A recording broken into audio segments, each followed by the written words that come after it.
Michael, do you know what the leading cause of death for pregnant people is? Pregnant people?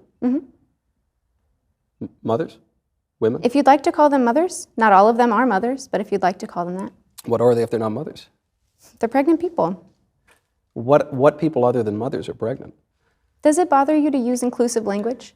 Well, It's just interesting because I prefer to use precise language. it's interesting because you come into this conversation, trying to hold this moral superiority, but then I try to be moral when I can, but Right, but when I use inclusive language, which it only takes a couple extra syllables to use inclusive language, To include and who? it seems to include people who don't, identify as women but can become pregnant.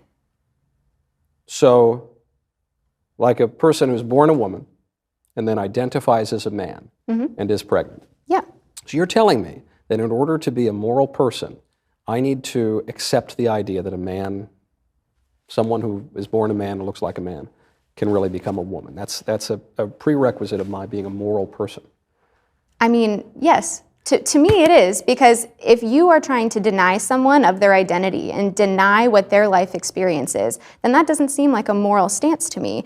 I want to be accepting and I want to respect people's life experiences and respect the way that they want to identify and respect the way that they want to present themselves to the world. Bronte, I would Yes. like to identify, I do identify actually, as the correct person on this issue of abortion. I identify as being correct and more correct than you on this issue.